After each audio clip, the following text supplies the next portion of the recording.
প্রিয়া, তুমি? হ্যাঁ আমি। কেন আমার বাড়িতে কেন আসছো? তুমি আমার ফোন ধরছো না কেন? কেন ধরবো তোমার ফোন? আরে আমার ফোন কেন তোমার মানে তুমি আমার ফোন তোমার দোকানকার phone. You shut up. Priya, তুমি আমার সাথে এভাবে কথা বলেছো? হ্যাঁ ছোট লোক, তোমার সাথে কিভাবে কথা বলতে হবে? আমি ছোট লোক? হ্যাঁ। আজ আমি তোমার কাছে ছোট লোক হয়ে গেলাম?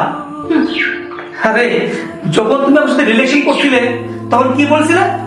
দেখো তোমার টাকা পয়সার দরকার নাই, তোমার বাড়ি ঘরের দরকার নাই, আমি জাস্ট শুধু একটা ভালো মন চাই। এই তোমার মন? আর তখনকার কথা তখন গেছে, এখন কি? এখন তো তার কিছুই দেখতে নাই। প্রিয়া, প্রিয়া তুমি বিশ্বাস করো প্রিয়া, প্রিয়া ভাবছো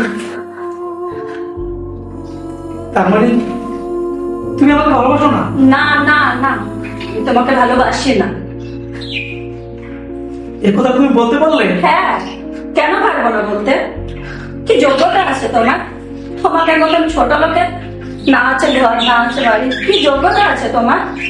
হ্যাঁ, আমার কোনো যোগ্যতা ছিল তুমিও জানো, জেনে শুনে মানুষ সম্পর্ক করছিলে, আজ তুমি যোগ্যতার কথা বলছো?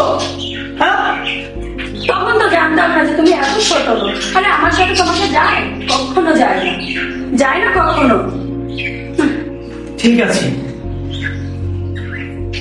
ঠিক আছে, তবে বলে তোমাকে দিয়ে একটা কথা বলে দিই, আজ আমার সাথে তুমি যে কাজটা করলে, যে আমার সাথে প্রতারণা করলে, তার প্রতারণার শিকার তুমি একদিন নিজেও হবে। তখন তুমি বুঝবে যে মানুষের মন ভাঙা।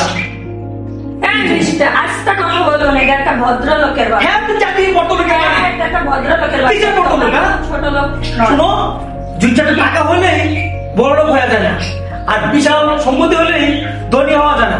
ধনী থাকতে গেলে মন থাকতে হয়, মন। আমিও তোমাকে বুঝাই দিয়েছি প্রিয়া, আমার কথা তুমি একদিন হলে মনে রাখবে।